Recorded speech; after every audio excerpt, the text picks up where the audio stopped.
Hello and welcome back to my channel. आज का video पूरी तरह से रिलेशनशिप पे बेस्ड है। जो मैं पर्सनल सेशंस ले रही हूँ उसमें सबसे ज़्यादा क्वेरीज जो आ रही है वो इसी बात की आ रही है कि किसी थर्ड पार्टी का इन्वॉल्वमेंट है जिससे रिश्ते बहुत ज़्यादा ख़राब कभी कभी हो जाते हैं। और ये थर्ड पार्टी दो तरह के ही हैं मोस्टली, या तो वो इन लॉज हैं, सास ससुर और इन लॉज, एंड कोई बाहर का कोई एक्स्ट्रा अदर पर्सन। तो इन दोनों की सिचुएशन को किस तरह से हैंडल करें, तो इसमें सबसे पहले एक बात तो समझने वाली है कि एक सिनेरियो में आपको वाइज होकर, सारी चीजों से अलग होकर एक बात तो डिसाइड करनी होगी कि क्या इस इंसान के साथ मेरा फ्यूचर है, अगर है या पास्ट में कभी रहा है या अब तक था, तो आपको यहाँ पे डिसीजन लेने में आसानी हो जाएगी कि ये अब तक था और अब तक रहा है तो आगे भी रह सकता है। तो उस सिचुएशन में इसे बनाने की प्रोबेबिलिटी बढ़ जाती है एंड वहां पर आप काम कर सकते हैं। लेकिन ऐसी सिचुएशन में जहां आपको बिल्कुल भी संभावना नहीं लग रही, आपको बिल्कुल भी फ्यूचर नहीं दिख रहा सेफ, सिक्योर और हैप्पी, तो उसमें आप अगला स्टेप भी लेने के लिए आजाद हैं। लेकिन अगर बनाने की जहां तक बात है और हम बना सकते हैं तो उसके लिए क्या करना है, इसी पर आज हम बात करेंगे। तो सबसे पहले इसमें करना क्या है, इसे हम LOA के बेसिस पे भी बात करेंगे, न्यूरो साइंस के बेसिस पर भी बात करेंगे। तो यहाँ पे होता क्या है कि अगर कभी मान लो कि रिश्ते कुछ दिनों तक, कुछ सालों तक बहुत अच्छे चले, फिर होता क्या है कि कुछ ना कुछ बीच में नॉर्मली अप्स एंड डाउन्स आते हैं एंड उन्हीं चीज़ों पर जब हम फोकस करने लगते हैं एंड इस बीच में हमारा फोकस इन चीज़ों पर जब चला जाता है कि इन लॉज हैं एंड सास भड़का रही है या फिर कोई लड़की है जो बीच में आ गई है, कोई थर्ड पार्टी है जो बीच में आ गया है, वो हमारे रिश्ते को खराब कर रहा है। तो सबसे पहले यहाँ पे समझने वाली बात है कि चाहे वो इन लॉज हो या थर्ड पार्टी हो, उसका काम या वो चाह रहा है कि इस रिश्ते को में दरार पड़ जाए, ये रिश्ता टूट जाए और वो नया रिश्ता बन जाए, चाहे वो थर्ड पार्टी चाह रहा है या फिर इन लॉज चाह रहे हैं। लेकिन यहाँ पर सोचने वाली बात यह है, ध्यान देने वाली बात यह है कि आप क्या चाह रहे हैं।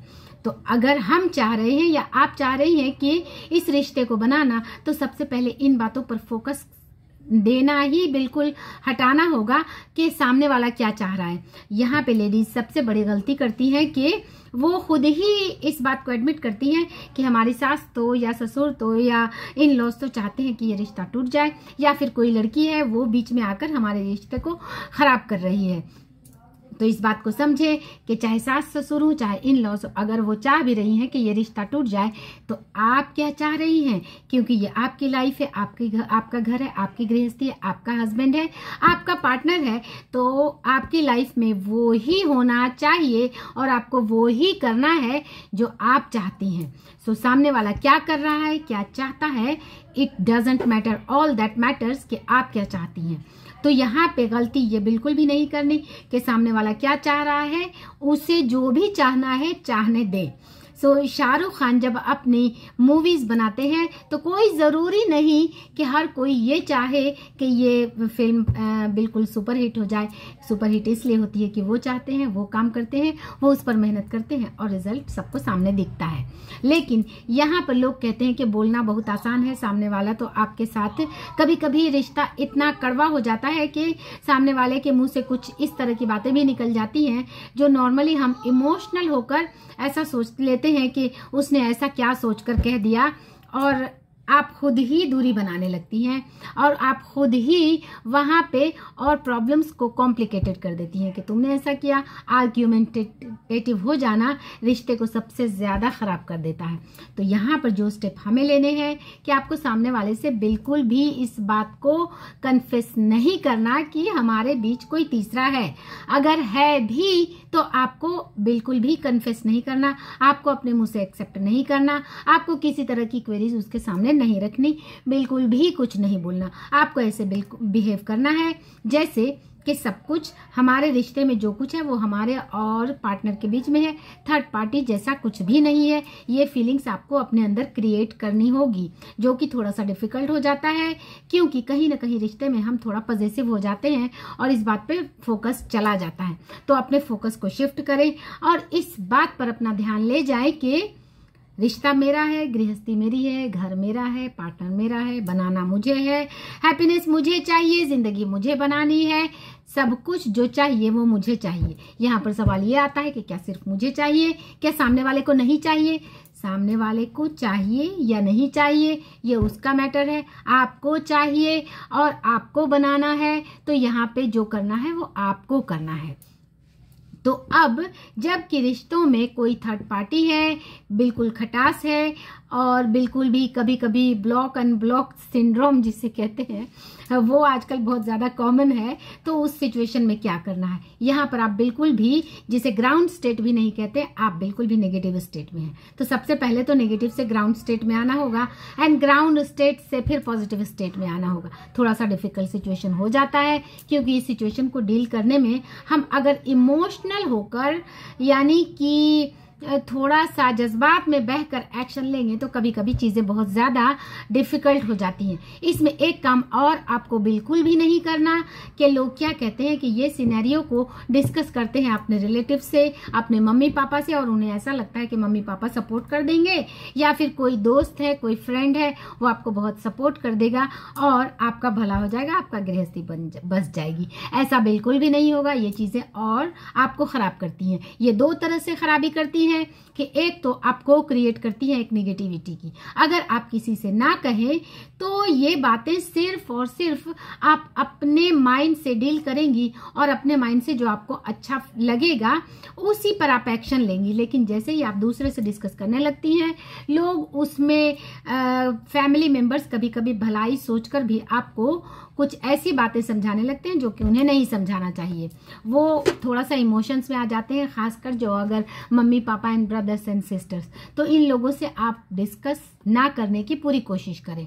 अब अगर बात बहुत ज्यादा ही हाथ से निकल जाती है तो फिर तो बात करना ही पड़ता है, लेकिन जब तक आप खुद से हैंडल कर सकती हैं तो इसे अपने लेवल पे जितना डील करेंगी चीज़ें उतनी ही आसानी से डील हो जाती हैं। सो एक कहावत है कि बात, बाल और चाल, इन तीनों को जितना बनाने की कोशिश की जाती है वो उतना बिगड़ती है। बाल को आप सीधे एक कंघी कर लें और नहीं कुछ तो आप सीधे फिंगर से भी इसे ऐसे कर देंगे तो ये बिल्कुल भी आपको अच्छा दिखेगा। कोई ज़रूरी नहीं कि इसमें बहुत ज़्यादा दिमाग लगाने की। उसी तरह से कभी कभी जब बात आपको हाथ से निकलती हुई लगे तो थोड़ा सा स्टैंड बाय पे चले जाएं, यानी कि अभी आपको कोई एक्शंस नहीं लेने, यानी कि इसमें ज्यादा आपको काम नहीं करना, काम अपने ऊपर करना है। अपने ऊपर किस तरह से करना है कि अपने इमोशंस को कंट्रोल करके थोड़ा सा काम एंड क्वाइट रह के थोड़ा सा बैकफुट पे चले जाएं एंड चीज़ों को, सिनेरियो को थोड़ा सा ध्यान दें कि चीज़ें कहाँ से खराब होना शुरू हुई हो। थोड़ा सा पीछे जाकर आप गौर करेंगी तो आपको पता चलेगा कुछ न कुछ मिस्टेक्स आपसे भी हुई हैं। अब आप उन चीज़ों को रेक्टिफाई करना शुरू करें, यानी कि अब आप फिर से वहीं पर जाएं जहां पर कि आपने शुरुआत की थी। तब रिश्ता कैसा था? तब तो बहुत अच्छा था, तब तो कोई भी बात ऐसी नहीं थी। तो वहां से अब आपको फिर से शुरू करना है एंड इसके लिए आपको कोई एक्स्ट्रा एफर्ट नहीं लेना, यानी कि बाहरी चीज़ों पर ज़्यादा काम नहीं करना। आप खुद को बैकफुट पे जाके एनालाइज करें कि क्या मैंने किया था, क्या जो नहीं करना वो अब आगे भी नहीं करना। लेडीज़ गलती ये करती है कि बहुत ज़्यादा क्वेरीज, सवाल जवाब करती हैं कि तुमने ऐसा क्या, तुमने ऐसा क्यों किया, फ़ोन क्यों नहीं किया, कब आए, कब गए, अभी कहाँ थे, अभी वहाँ थे, ये किसके साथ पिक्चर से। इतने सारे सवाल जवाब आपके रिश्ते को और भी ज़्यादा स्पॉइल करने का काम करते हैं। और इस बात को समझ लें कि कोई इंसान अगर कुछ करना चाहेगा, गलत करना चाहेगा, तो आप उसे टोक कर या बोल कर नहीं सुधार सकते।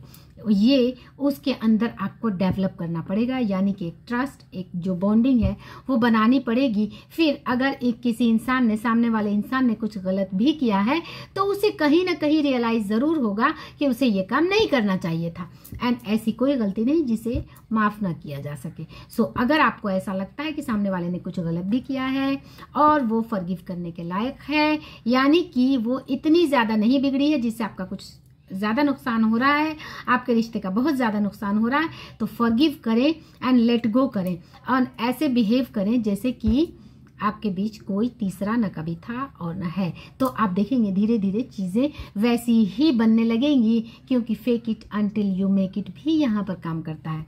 एंड आपको यहाँ न्यूरोसाइंस के सिनेरियो से, न्यूरोसाइंस के लेवल से यहाँ पर हम क्या करते हैं कि अगर आप आर्ग्यूमेंटेटिव यानी कि जो प्री फ्रंटल लोब जो कि हमारा रीजनिंग एंड लॉजिक पे काम करता है उस पर काम करेंगी, जबकि ये चीज़ें आपके लिम्बिक सिस्टम में जा चुकी हैं सामने वाले के, यानी कि एक हेटर्ड, एक अनफॉरगिवनेस, एक इरिटेशन की फीलिंग्स अगर सामने वाले को क्रिएट हो गई है तो उसे आप लॉजिक से नहीं समझा सकती हैं। इसे आपको लिम्बिक सिस्टम में जाकर के ही क्लियर करना होगा, यानी कि फीलिंग्स को फीलिंग्स से ही बनाना होगा। तो काम फीलिंग्स पर करें, अपनी फीलिंग्स पर भी एंड सामने वाले की फीलिंग्स को क्रिएट करने पर भी। एंड धीरे धीरे आप देखेंगे कि चीज़ें कंट्रोल में आ जाएंगी। एक समय आएगा जब सब कुछ ठीक हो जाएगा। ऑफ कोर्स समय लगता है, लेकिन एक दिन में सारी चीज़ें नहीं होती, क्योंकि बिगड़ा भी एक दिन में नहीं है। तो एक दिन में नहीं हो जाएगा, लेकिन एक दिन हो जाएगा अगर आप काम करना शुरू करें तो इस एटीट्यूड से, इस थिंकिंग से कि मुझे बनाना है, मेरा घर है, और बिल्कुल भी बन जाता है।